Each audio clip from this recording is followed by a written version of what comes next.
నమస్తే శ్రీ మాత్రే నమః శ్రీ గురుభ్యో నమః. జూన్ నెల 12, 2025 గురువారం నాటి పంచాంగం ప్రకారము శ్రీ విశ్వావసు నామ సంవత్సరం ఉత్తరాయణం గ్రీష్మ ఋతువు జ్యేష్ఠమాసం కృష్ణపక్షం సూర్యోదయ సమయము తెల్లవారుజామున 5:45 ఈ రోజు సూర్యాస్తమ సమయం సాయంత్రం 6:46 వరకు. ఈ రోజు తిథి పాడ్యమి మధ్యాహ్నం 2:25 వరకు. తదుపరి విద్యా తిథి ప్రవేశము. ఈ రోజు నక్షత్రము మూల నక్షత్రము రాత్రి 9:47 వరకే. తదుపరి పూర్వాషాఢ నక్షత్ర ప్రవేశము. ఈ వర్జము రాత్రి 8:13 నుంచి రాత్రి 9:56 వరకు.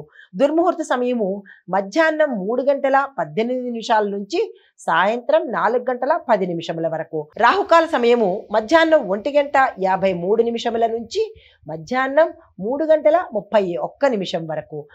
బ్రహ్మముహూర్త సమయం తెల్లవారుజామున 4:09 నుంచి 4:57 వరకు. అమృత గడియలు మధ్యాహ్న సమయంలో 3:08 నుంచి సాయంత్రం 4:51 వరకు. ఈరోజు అభిజిత్ ముహూర్తం 11:50 నుంచి మధ్యాహ్నం 12:42 వరకు. ఇది నేటి పంచాంగం. నమస్తే.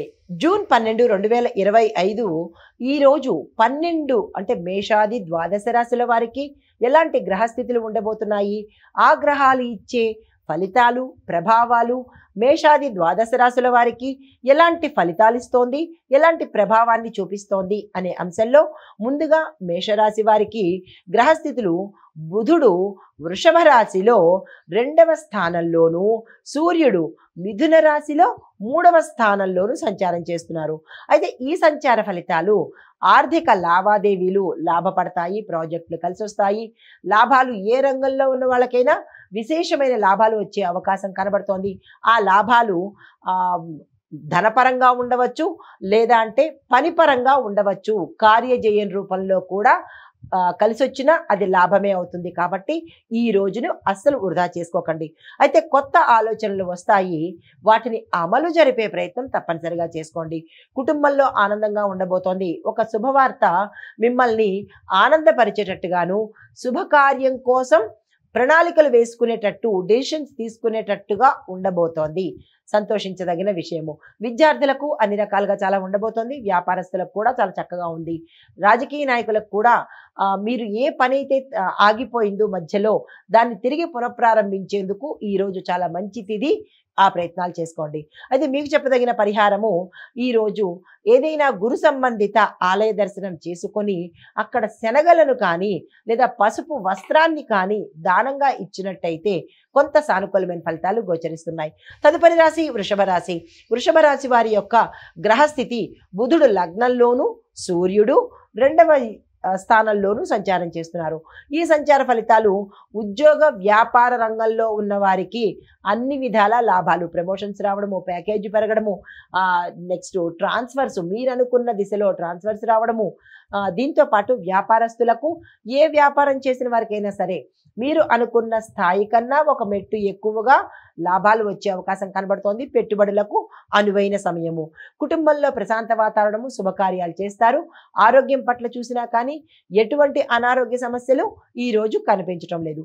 మీకు చెప్పదగిన పరిహారము, ఈరోజు మీకేదైనా ఇబ్బంది కానీ, అడ్డంకి కానీ, ధనపరంగా కానీ, పనిపరంగా కానీ, కార్యపరంగా కానీ ఏదైనా అడ్డంకులు ఉంటే గణపతి ఆలయంలో కానీ లేదా మీ ఇంట్లో పసుపు గణపతిని చేసుకొని మీ యొక్క కోరికను కానీ ఆగిపోయిన పనిని కానీ చేసుకున్నట్టయితే కనుక సానుకూలమైన ఫలితాలు పొందే అవకాశం కనబడుతోంది.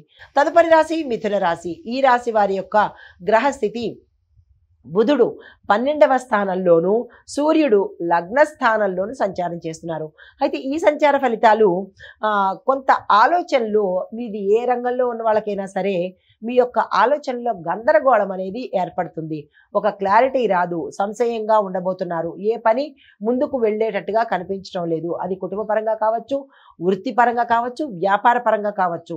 ఎవరికైనా సరే, ఈవెన్ విద్యార్థులకైనా సరే, నేను ఇది చెయ్యాలా, నేను చదవాలా, వస్తుందా రాదా, ఇలాగా ఈ రాశిలో ఉండే ప్రతి ఒక్కళ్ళకి గందరగోళము, అనుమానాస్పదంగాను, కొంత డిస్టర్బెన్స్గా ఉండే అవకాశం కనబడుతోంది. కాబట్టి మీరు ఈరోజు ఏ పని చేసేందుకు ప్రయత్నం చేయకండి, కలిసి వచ్చేటట్టుగా కనపడలేదు.